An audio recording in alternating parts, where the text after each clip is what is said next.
Well, good day, good morning, good Friday to everyone who is joining us for this session today. This is the ground round session for the Health for the World. We are welcoming today Dr. Diego San Millán. He is the chief of the neuroradiology unit at the Department of Diagnostic and Interventional Radiology at the Hospital of Sion at Le Centre Hospitalier du Valais Romand in Switzerland. So please join me in welcoming Dr. Diego San Millán. Thank you very much. Thanks for the invitation. It's a pleasure to be back. Doing, I don't know how many attendees listened to the first talk 2 weeks ago. It was mostly on treatment of osteoporosis, osteoporotic fractures. And so today we'll be talking about mostly metastases, some spinal tumors, and how we manage these. So first, I'd like to acknowledge my well, no disclosures, and I'd like to acknowledge my fellow in neuroradiology, Dr. Hejuj. He's done a little bit of most of the statistics on the study. I will show you some preliminary results.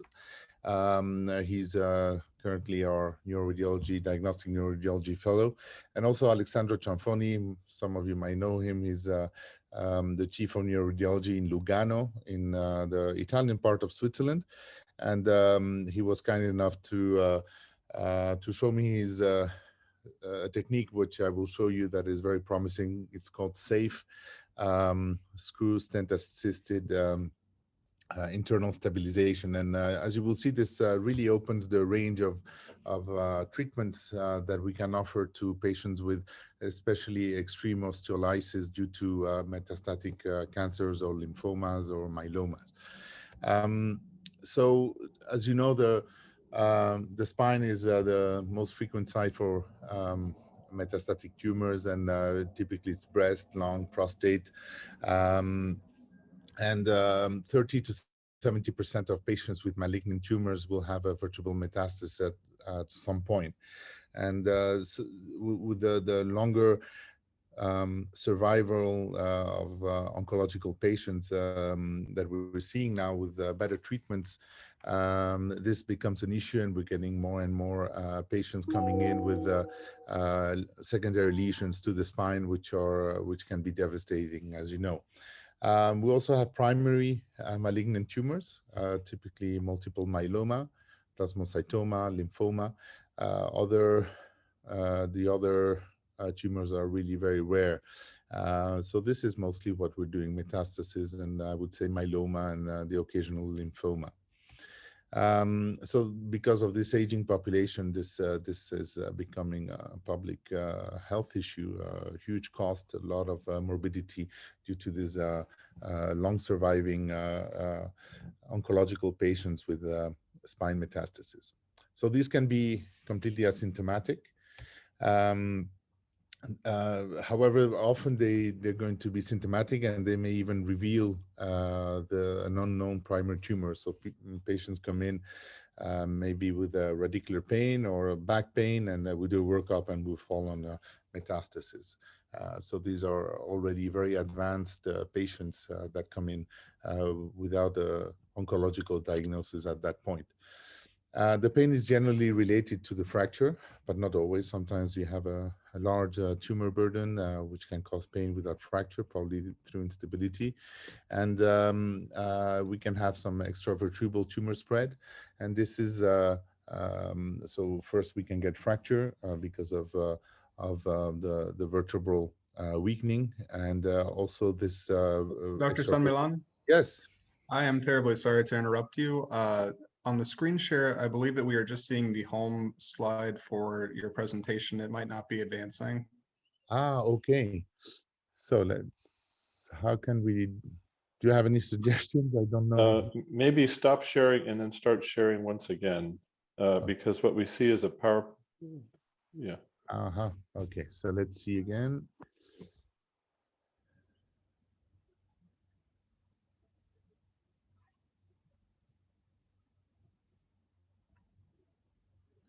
I'm looking for it.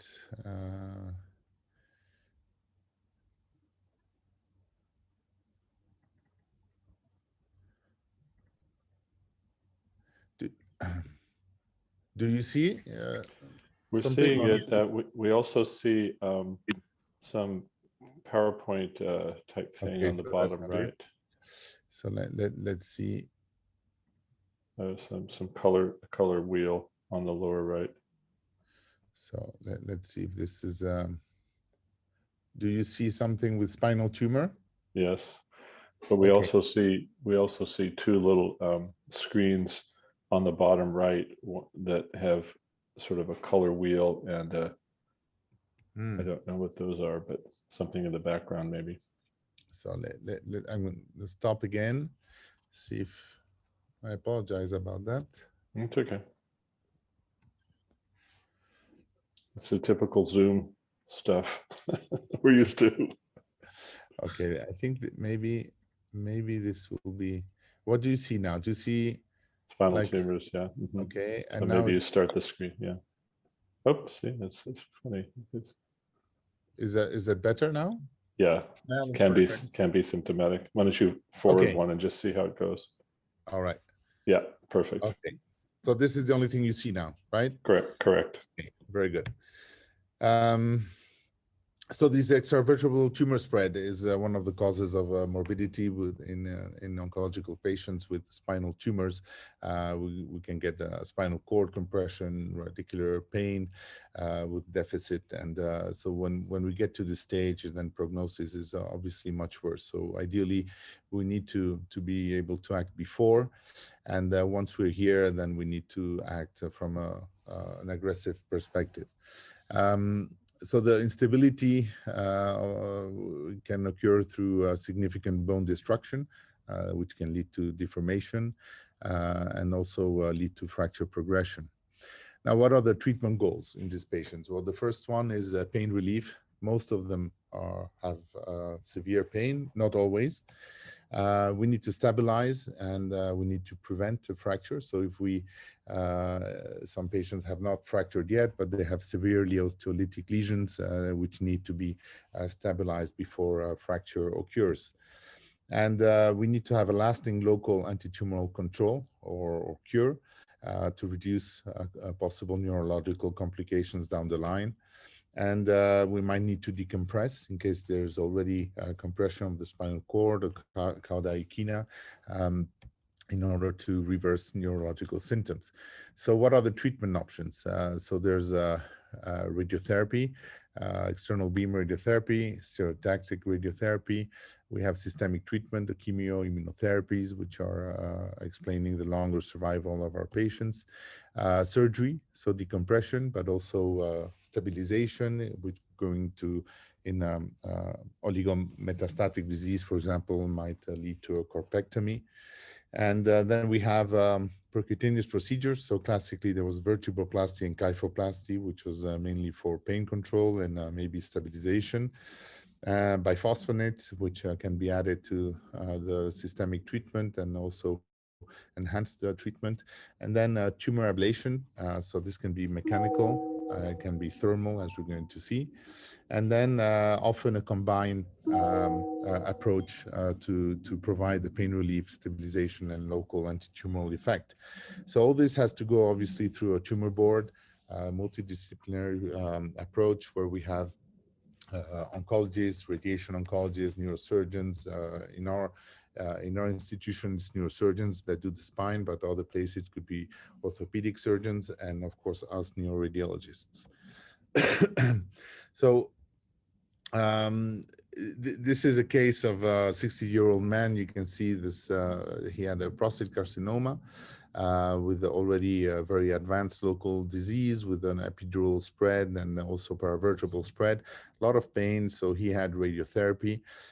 So a few months down the line, we see there's a very good anti-tumoral effect. So we have the epidural component is gone. There's actually a fracture that has appeared, but the patient was asymptomatic.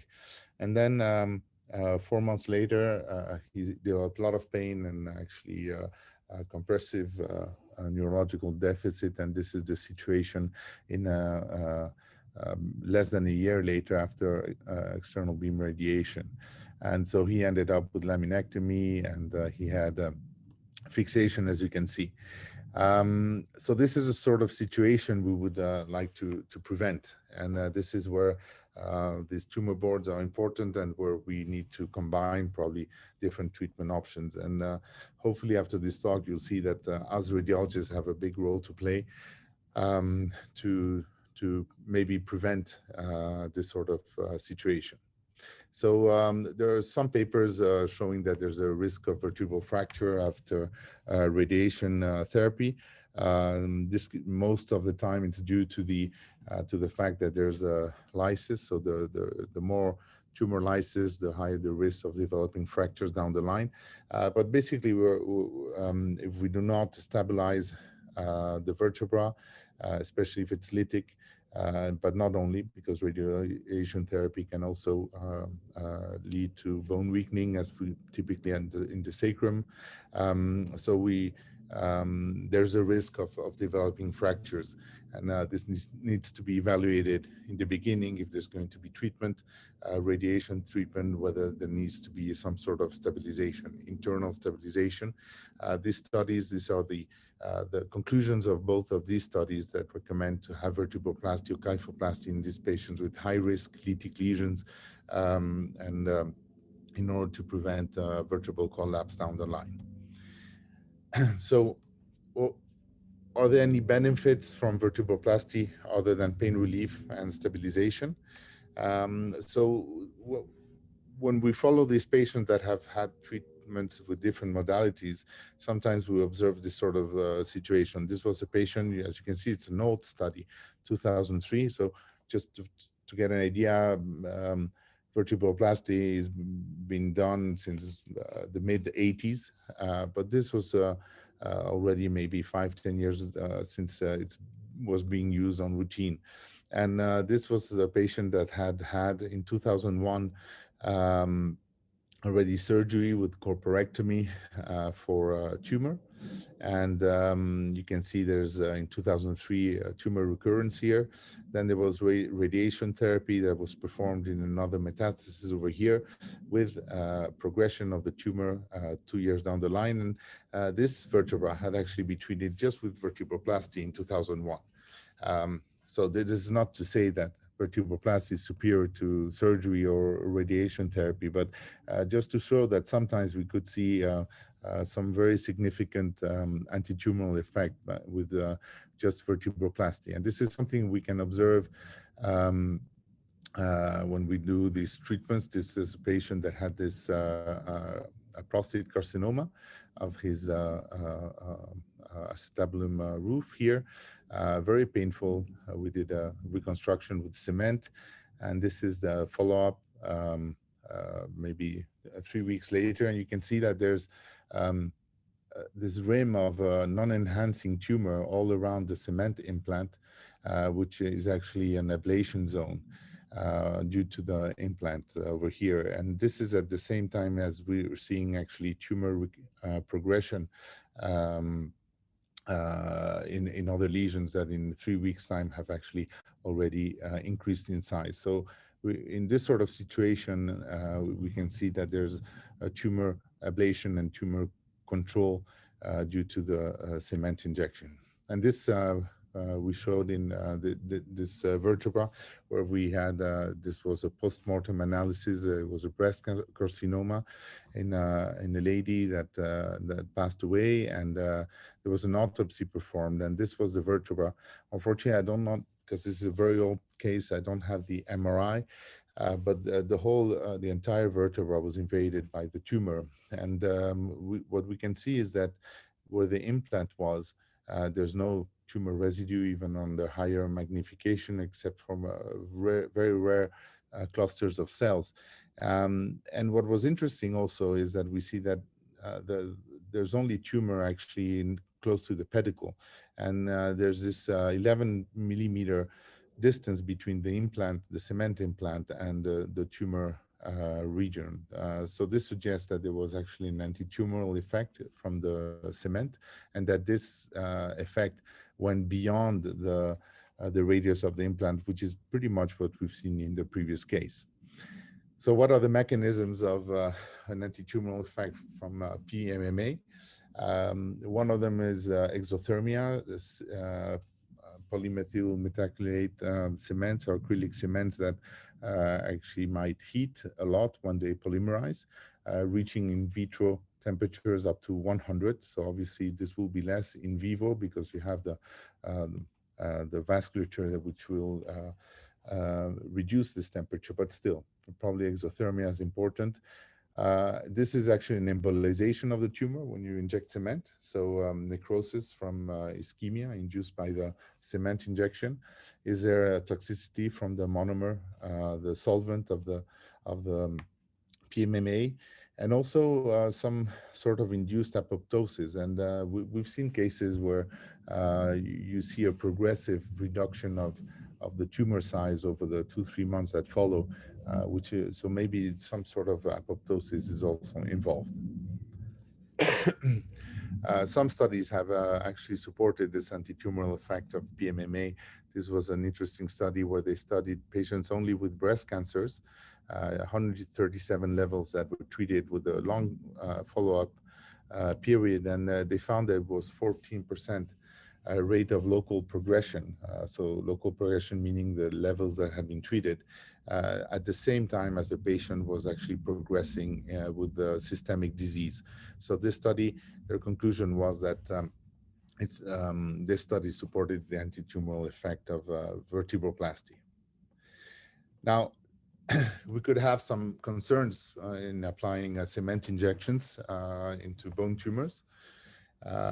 We could imagine that the tumor could the cement could displace the tumor outside of the vertebra, force it into the, for example, the epidural space and cause compression. There aren't many papers on this. This was a case where they did kyphoplasty, which is the same as vertebroplasty, except that you inflate a balloon to make some space within the vertebra and hopefully lift the vertebra, reduce the height loss. So this was, they published 2 cases where they had tumor, local regional tumor spread. One other concern is that you might push tumor into the circulation and cause dissemination, systemic dissemination of the tumor with a potential for distal tumor seeding and metastasis, so new metastasis. And this can be obviously an issue, especially with patients with oligometastatic disease. And this is a study, a relatively recent study, where they were doing blood samples before, immediately after, and sometime after the kyphoplasty or vertebroplasty, and looking for cell aggregates. And what they found is that 20 minutes after the vertebroplasty or the kyphoplasty, they found circulating tumor cells. And sometimes it was a very large tumoral cell aggregates that they could find in the circulating blood. They found there were several risk factors for tumor cell release. Kyphoplasty, but only non-breast tumor metastasis. It would make sense that if you're inflating a balloon within, or 2 balloons, one on each side within the vertebral body, you may actually enhance this passage of tumor cells into the circulation. Also, tumor size was a factor that could affect. So what the conclusions of this study was that there's a rationale of doing a prophylactic anti-tumoral treatment prior to doing vertebroplasty and kyphoplasty in order to reduce this circulating tumor cells. Now, this does not mean that these cells are all going to seed. The seeding process is complex, and it's true that it's not something we observe very frequently, but it can be a concern.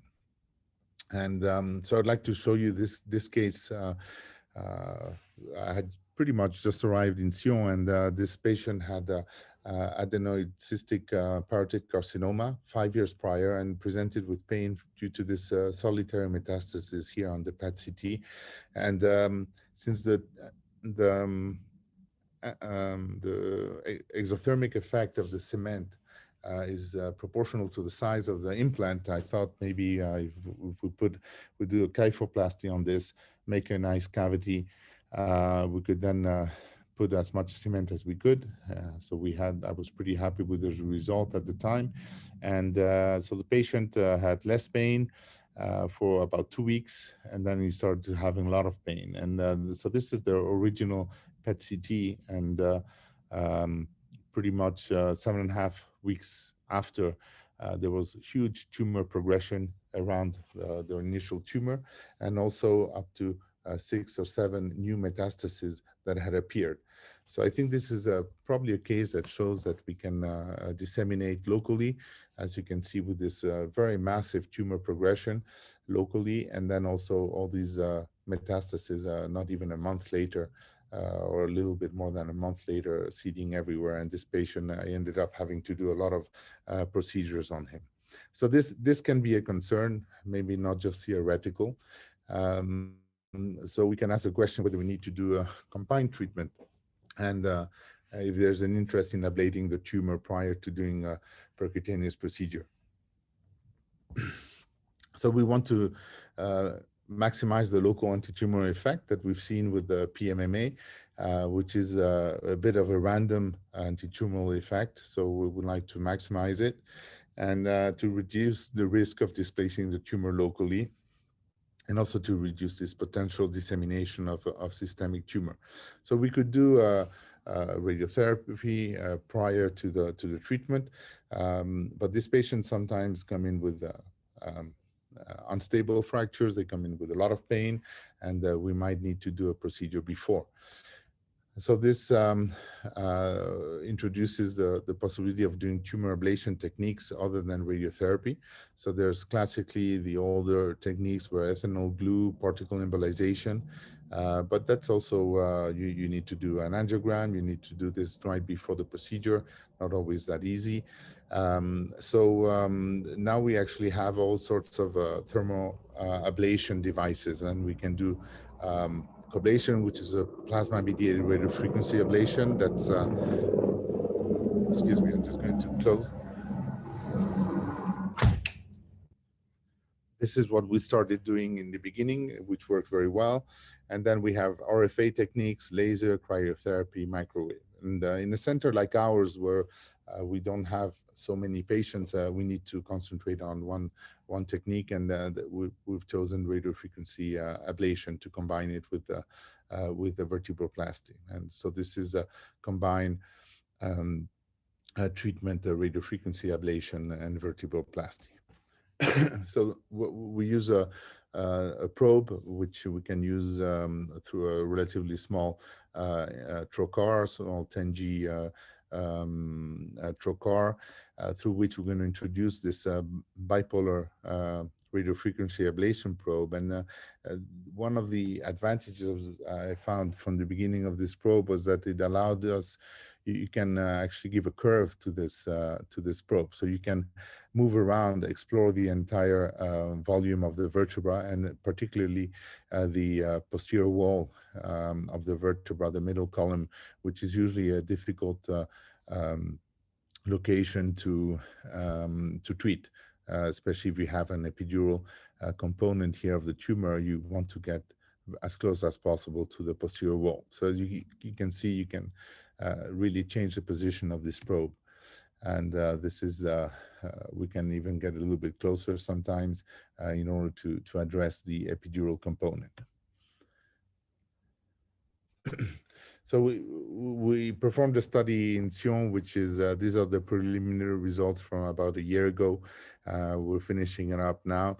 And initially we treated mostly oligometastatic diseases. Then that was actually expanded a little bit to polymetastatic disease, where there was a vertebral collapse and epidural invasion that was pretty extreme. Also to primary tumors, not just metastasis, lymphomas or myelomas. Patients need to have at least 6 months of life expectancy ahead of them. We needed to have an MRI before, up to 1 week. And then the idea was to evaluate the anti-tumoral effect of these treatments. Most of the studies that on all augmentation techniques are based on pain criteria. And for us, what was important was to try and demonstrate the anti-tumoral effect. And for this, we did a MRI at day 0, day 1 after the treatment, at 1 month, 3, 6 months, and 12 months. So the MRI protocol, it was all done in a 1.5 Tesla machine. And one of the key features for us was this dynamic contrast enhanced CT, because MRI. One of the difficulties that I'm sure we're all involved in is that it's difficult to know after you've ablated a tumor whether the enhancement you see afterwards is due to reaction, inflammatory response, or if it's a tumor residue, which is why it was very important for us to do a day 0, day 1 MRI to start with. All these patients had ablation and vertebroplasty and biopsy, and this was done under conscious sedation during the ablation.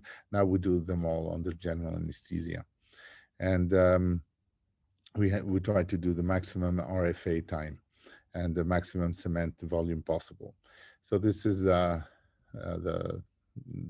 results in terms of number of tumors and distribution of tumor types. As you can see, we had 42 metastases in there were 44 lesions in all, and we had 42 metastases and 2 primary tumors, which are actually B-cell lymphomas. And we also had 1 plasmacytoma. We treated it because we thought initially it was a gastric carcinoma metastasis, and normally we don't do a RFA for myeloma. We have now a much longer follow-up time, but this was the idea was to go beyond 1 year or up to 1 year. And all the cases had really advanced local disease, with invasion of the epidural space, with extensive, you can see this grade 2 and grade 3 epidural invasion. So there were no clinical signs of neurological deficit or compression, but radiologically the epidural involvement was important. There was osteolysis of the posterior wall, and all these patients had ongoing or were going to have chemotherapy, and 27% of them underwent radiotherapy of the lesion. And so we achieved 82% of local control. So local control is defined either by no evidence of a tumor residue or a small tumor residue that remains stable over the entire study and that causes no neurological problem. And in about 18%, we did not achieve a local control. So this day 1, day 0 MRI was very important because it showed, so the criteria was either no tumor residue or very, very minimal tumor enhancement.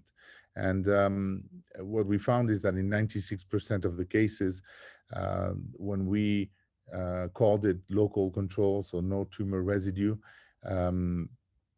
we found that this had a highly predictive value. Because only 1 of the 24 lesions actually went where there was no sign of a tumor, a remaining tumor on day 0 MRI went on to actually develop progression. So there seems to be a very good predictive value of this first MRI. And then on the tumor residue, those that we did not have a complete avascular zone, there was a local tumor control in 55% of the patients with regression over time. And of these, 3 patients had external beam radiotherapy. Then there was local control with local tumor stability over time in 10%. And then of those where there was a residue, tumor residue, 35% went on to progress over time. Most of them did not actually get any radiation therapy because progression was very rapid and the patient died soon after. So basically in 65% of the patients with residual tumor lesions, the tumor regressed or remained stable over time, causing no neurological problems. Maybe I'll go a little bit faster over this. I mean, most patients had a progressive systemic disease progression. It was observed in all of the patients that had local control failure, those very rapid evolution patients, and in about 50% of the lesions with local control.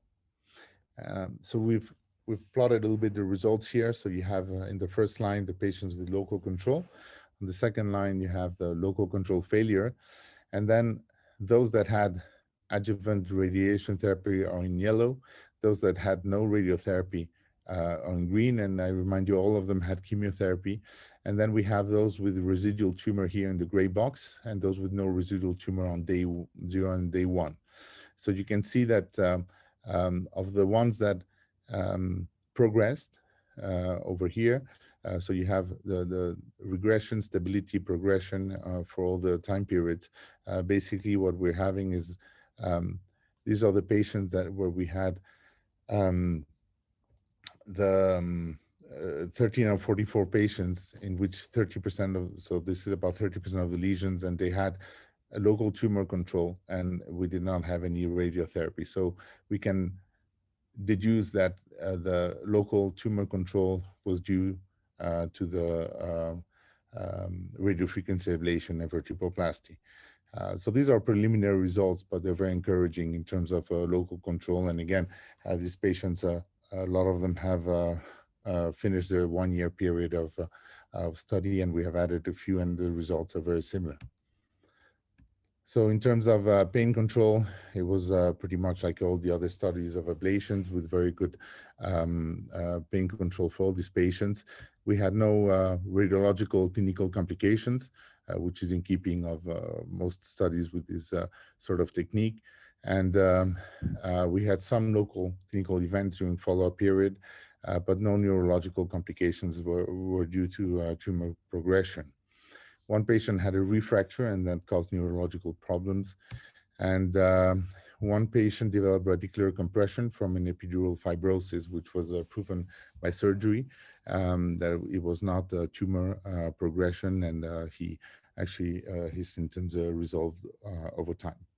So just to show you some cases, this was one of probably the first cases we did.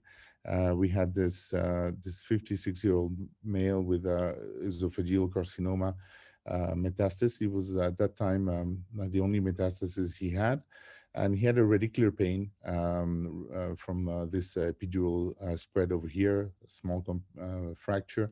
And so we did our treatment, and he was a very, very obese man, and so I could not inject much cement because I really could not see it, this under fluoroscopy. So as you can see, there's not much in terms of cement in this vertebra, but he had no more pain, and actually his radicular syndrome disappeared. And this is something that we see, I would say, in most patients, and it must not be considered a contraindication to do this sort of treatment, is when you have radicular syndromes, radicular pain without deficit. This is due either to the fracture or to the epidural component compressing on the nerve root, and really all of these patients, their pain resolves or goes down significantly, and then it can be solved with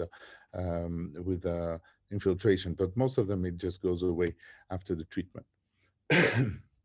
This patient came in. So this is the same patient, just to show you the anti-tumoral effect. So you have this ablation zone, and then actually what we see is that there's regression of the tumor in the epidural space over time, and all this onto 11 months. And at 11 months, you see that there's actually a change in the signal of the vertebra, of the bone marrow, which is diffusely infiltrated, as you can see over here. And we saw that this patient had progressed to have brain metastasis and passed away shortly after. But there was actually a good local control, no tumor residue, while there was actually progression elsewhere. Another case, just to show you with extreme tumor going into the foramina. He came in for a discal hernia. We found this on his first MRI. And the images are not very good because we had to do all the images on the side. He just could not be on his back. And this turned out to be a prostate carcinoma. I had to do epidural blocks on him in order to put him in the MRI. So we did the treatment. Here you can see the ablation and then the cement. We put a bit of cement in the pedicles, and this is the follow-up.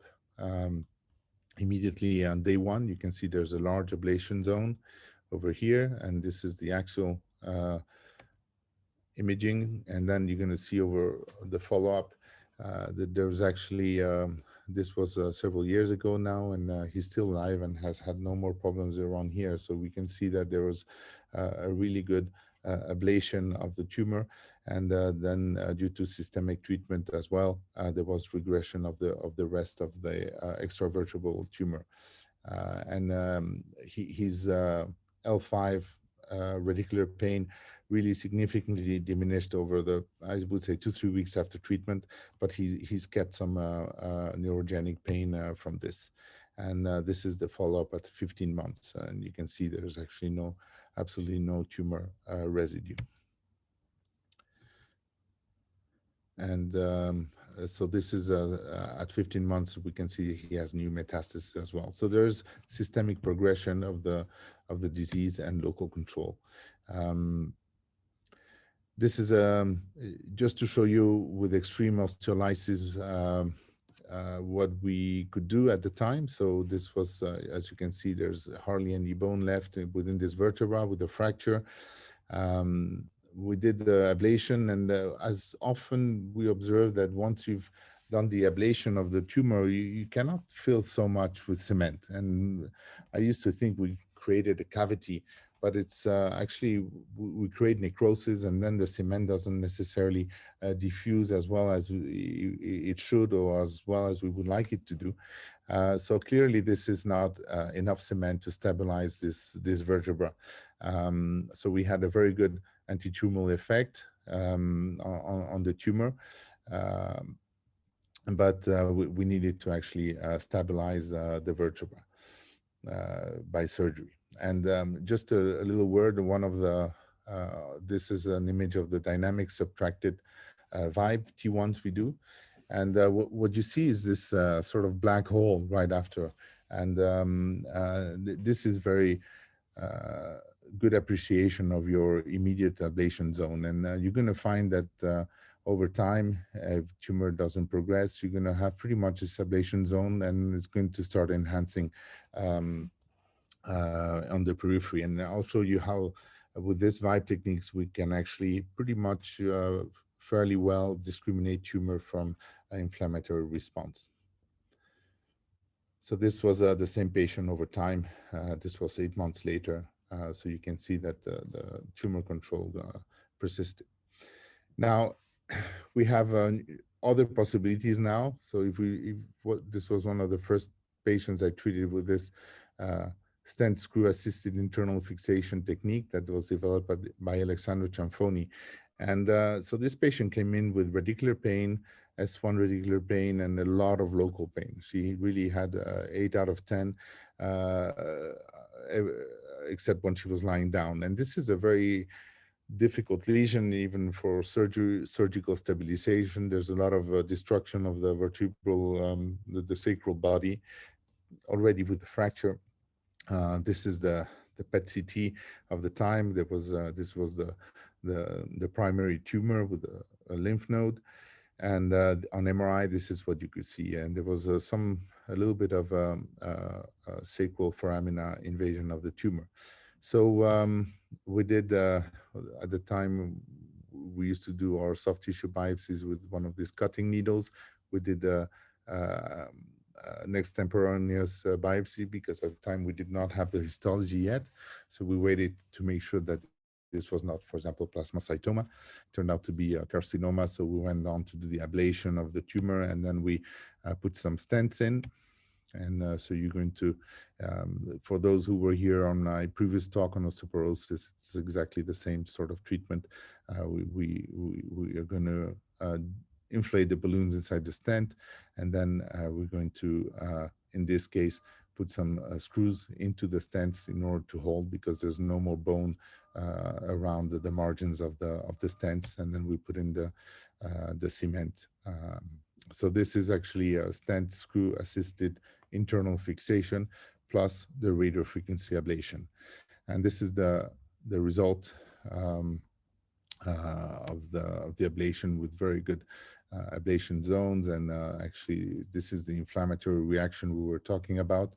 We can do the dynamic, we can reconstruct the curves of the enhancement of the tumor, which we can compare to the original tumor or other sites, and discriminate between inflammatory reaction and tumor. And as you can see, this maintained over time. And she's I've stopped following her up after 1 year a while back. Now, when we have extreme osteolysis like this, this is also basically there's no more vertebra. You cannot just put stents in here, because they might migrate. They can go into the canal if the fracture actually occurs. In this patient had a dish, so this was what was holding her vertebra up, but there was really no more cortical rim to this vertebra, with some epidural component over here. And so again, we did an extemporaneous biopsy, and then we put the stents, the screws. This is, you see there's, we treated also the vertebra above. There was a tumor going through the disc that got filled with the cement. And as you can see, we have a 360-degree fixation, because you have cement bridging over the stents, and then the screws that are going to hold the vertebra. And I'll show you, if we have time at the very end, the case we did yesterday,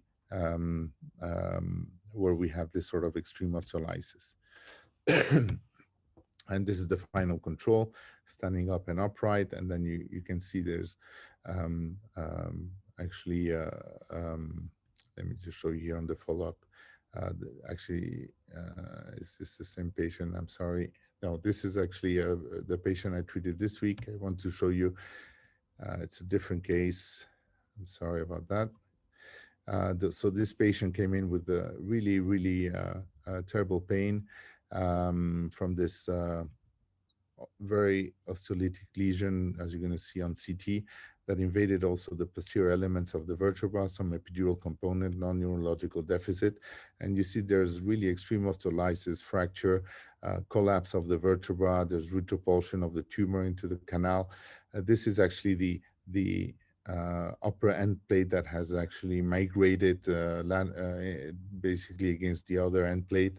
And so these are complex situations. And as you can see, you've seen he's got many other lesions on other vertebrae. So surgical stabilization here is really not the best option. So we put in, so it turned out that this was a myeloma. So we put in some stents, opened up the vertebra, and then some screws, and then we cemented also the posterior part of the screw, because of the large osteolytic lesion of the posterior elements on the left, which was not enough. So actually these screws have little holes in it. So when you put the cannula and you start retrieving it while you're injecting, you're going to be filling the tissue around it through the holes that open up. And I didn't think this was enough to hold the screw into the pedicle, so we added a smaller needle and reconstructed the rest of the posterior elements, so the isthmus and the transverse process. So this is the result, and you can see this reconstruction of the pedicle. So this, even if we have extreme osteolysis, will help to hold the whole stent and screws and cement into the vertebra and stabilize definitely this vertebra. And just to show you that this is before on the upright position, and this is during the treatment and the control from yesterday. And we gain actually about 7.5 degrees of kyphosis. So there's also a correction of the kyphosis. We can apply ablation techniques also to peripheral skeletal lesions. This was a patient that, as you can see, had this very important lytic lesions with a lot of pain. It was a multi-metastatic bone disease. I had already treated several vertebra. And so we did the posterior roof of the acetabulum through this approach from the ischium. We did the ablation, put in the cement, and reconstructed actually her acetabular roof with a very good effect on the pain. And this was the tumor before the ablation, and this is the tumor after, right after. As you can see, this avascular zone that we've known to recognize now, which suggests a very good antitumoral effect at day 1 MRI. And this was confirmed on follow-up PETs.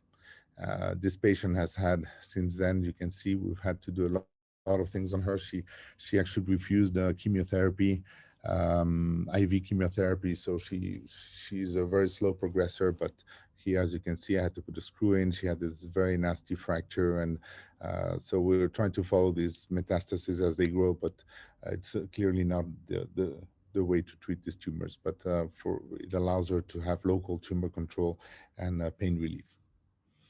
Now, we're talking about how to discriminate between the inflammatory response and the fibrous tissue from tumor or tumor residue or recurrence. And this is not always easy. Even on PET-CT, inflammatory responses can uptake the tracers. So just to show you this very small lesion, this was a unique lesion. I think she had a lymph node as well.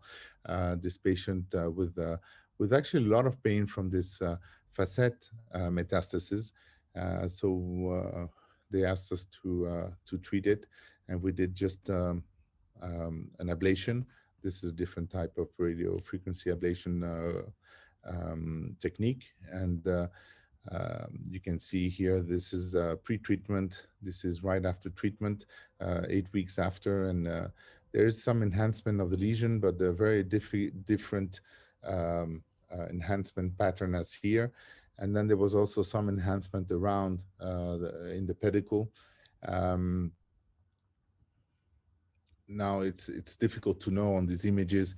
You can do diffusion weighted imaging that can help as well, but once you put cement, you cannot, the diffusion is not useful. So how can we distinguish these two? And actually you do your perfusion, your dynamic curves, enhancement curves. And what you see is that when you have here in green, this is the initial tumor, okay, with a bit of washout. And then when we're in the lesion, weeks after, we have a very different curve where there's absolutely no washout. And so this has really helped us to distinguish between recurrence and inflammatory response. And this is what you can see. These are the 30, 60 seconds, 90 seconds, 3-minute scans with this VIBE T1 imaging. And this was the pre-treatment, where you see there's actually this washout. It's brighter here in the beginning and less bright at the end. And we have really the opposite situation after the treatment, which explains this difference in the curves. So this is very helpful in determining whether we have a tumor or not. So in conclusion, with this study, and these are preliminary results that seem to be confirmed by other results we hope to publish soon, and also other studies in the literature, we can achieve a very good local control just by doing radiofrequency ablation and vertebroplasty. And so basically what we're doing now in our institution is that we treat these patients, those where there's an indication to do the CRAV. We do the treatment, we wait for day 1 MRI. If it looks like there's a very good ablation, then we don't perform radiotherapy immediately. We wait for the follow-up at 1 month. This is routine, not just for the study. We do this on all of the patients. And then we decide at that time whether the ablation is good and we have no residual recurrence, then we hold up the radiotherapy, with the idea that we might need it later on, and it would be a shame to use it if it's not absolutely necessary. And then we know that we're going to be following these patients. So if there's any tumor recurrence, then we can always do other techniques and apply this radiotherapy. In 30% of the lesions in our study, at least, the effect can be isolated to the radiofrequency ablation, because these patients did not have any radiotherapy, and we had a good local control and reduction of the tumor. We can even see antitumoral effect in very advanced lesions, so an epidural invasion by the tumor, huge osteolysis of the posterior wall. These are not contraindications to do the treatment. Of course, you always have to be careful not to burn the spinal cord or any nerve roots, but usually those are actually protected by the epidural tumor in a way. So this is a safe procedure in that sense, and we've stopped doing them under conscious sedation, because it's a pretty tough treatment. It can take a long time to do a good ablation, and I would say the last 40 we've probably done with patients under general anesthesia, and no complications due to this. This day 0, day 1 MRI seems to be very important if you want to predict the outcome. In 96% of the cases where it had a positive predictive outcome, where if you find no residue, normally you don't see any progression of the tumor later on. And so we can provide pain relief and stabilization, and now we can treat these cases with extreme osteolysis thanks to this combined treatment with stenting and screws. So this provide a good internal fixation, which also has the benefit of a surgery that well, it's clearly less invasive, and it doesn't reduce the mobility of the spine. There might be an interest in doing an ablation prior to injecting cement in terms of risk of reducing the risk of spreading tumor disease. And this is particularly important in oligometastatic patients that have 1 or 2, 3 lesions, but they're going to be long-term survivors, and we don't want to spread any tumor into them. So it's minimally invasive with very low morbidity. And there are limitations, obviously, when you have very, the osteoblastic tumors are difficult to treat with this sort of radiofrequency technique. And also if you have very, very important perivertebral tumor spread, then obviously every technique has limitations. But it's very, very rare that we find that the patient the local disease is too important to benefit from this sort of percutaneous treatment. So I thank you very much for your attention. This is where I live. This is not the hospital. We have it's an orange building, so I prefer to show you the old town of Sion. And the Valais is known for the wine. So we have a lot of grape around it. This is the view from 50 meters from my house. You have all these vineyards, and we have the mountains for the skiing and some culture, as you can see as well. So you're welcome to come and visit. Be happy to have you here.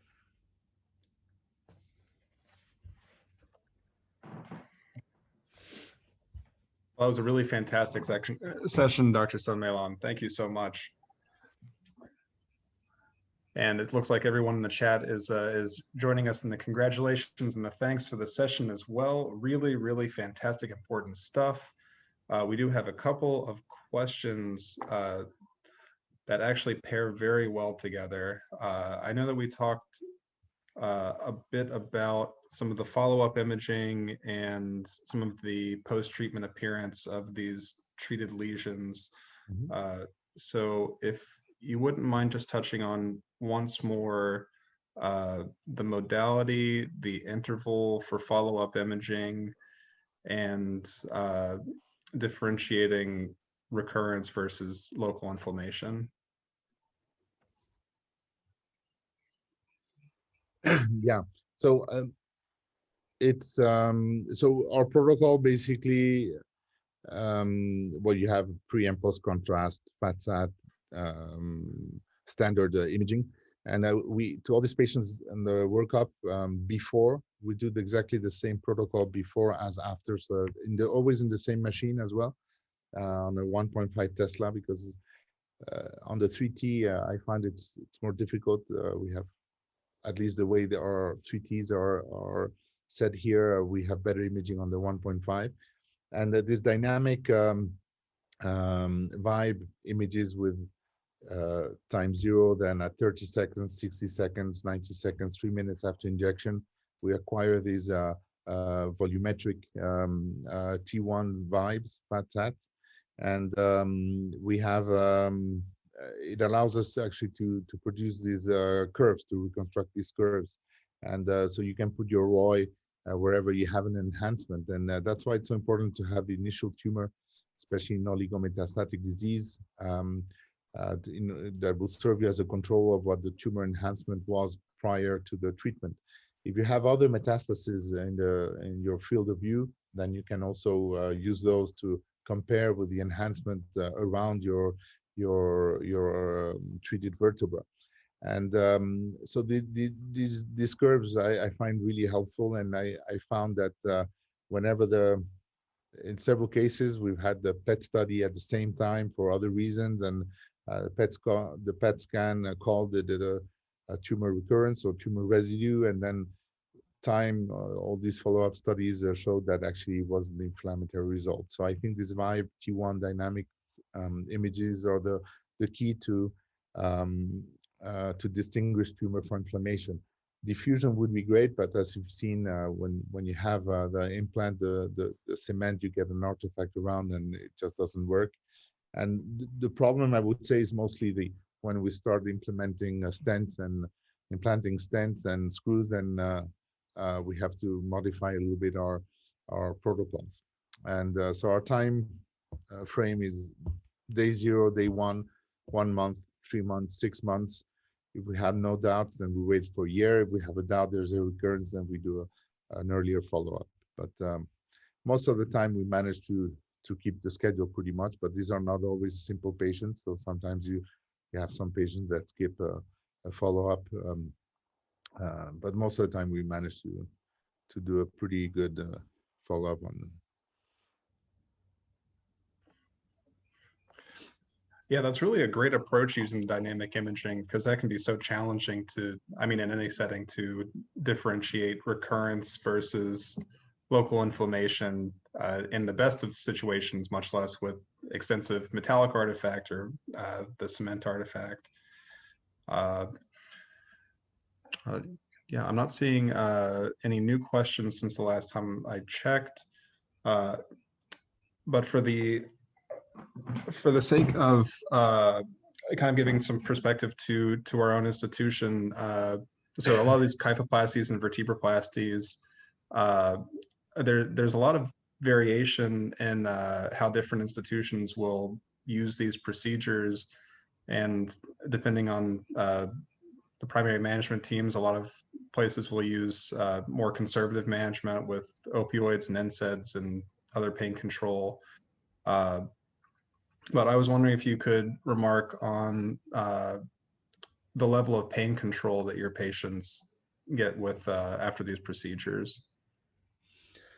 So yeah, I think I skipped a bit that slide, because it's the same as you can find in other series. So basically, we have patients that have I can find the slide again, but they go from like 8 on the VAS score, 8 out of 10, to an average of 2 around there. So there's very significant pain reduction. And those that do not have much pain reduction, sometimes it's rare, but it's most of the time is due to a facet syndrome associated to the fracture or other lesions that we have not been able to treat. But it really does have a very good effect on the tumor, and you can, on the pain, and you can achieve this also by doing just ablation. But you don't have, I think it's, when you stabilize a very lytic lesion, obviously, if you just do ablation, you will not get as a long-lasting effect on the pain. Diego, this is Bill. Again, thank you very much for a very enlightening lecture. And, you know, it's so important to be a part of this interdisciplinary treatment for these patients who are often, you know, near end of life, but in difficult pain situations. And so to give them some stability and some pain relief, as well as some extra time without neurologic complications, is really a tremendous contribution. So, you know, again, thank you very much. I wonder if you could comment on the SAFE procedure. Is this, you know, I'm just not familiar that much with it. Is it brand new? Is it available in other countries? Is it just in its early, you know, approval situation? So what is the status there? So I would say the only literature available on this is from Alessandro Cianfoni and his group. Mm-hmm. So this is, I think the first publication was in 2018. He's been doing it for some time more, but maybe 5 years, I don't know exactly. So it's it's relatively new approach. He developed actually the screws that we use, because they're adapted for vertebra, and they're fenestrated and they cannulated, so you can, they're really made for this. So it's I would say, to my knowledge, it's only being done in Switzerland. I think I was the second place where we started doing this, and now there's Bern. There are up to 5 places that have picked it up. And he's really made some very important, very solid scientific contributions, also with finite element analysis on how on the biomechanical principles behind putting a stent and a screw, not just for tumors, but in osteoporosis. So he's got papers. I mean, I can send them to you. I can send them. I don't know if there's an email, make them available for anybody who wants them. But he's published for extreme osteolysis, but also for osteoporotic lesions. So it's, I hope to see this spread, because I really think it has, at least in our case, it has completely changed our practice. And even the neurosurgeons have immediately seen the benefits of this. Now, if I understand, in the States, you have more difficulties in getting devices. So I'm not sure that you have that at the moment, to have the VBS stents and the screws. But I guess one day, I hope it will good. be FDA. Well, again, thank you very much for a great lecture, and Dr. Perchek for emceeing it. Thank you very much, and to all of the folks around the world. Thank you for attending Health for the World and this superb lecture. So I really appreciate it. And Diego, you've gotten so many wonderful comments in the chat box from countries all over the world. So it's really lovely to see. Okay, thank you. I know. Thank you very much, Dr. Millán. Thank you everyone for joining us today. Bye-bye.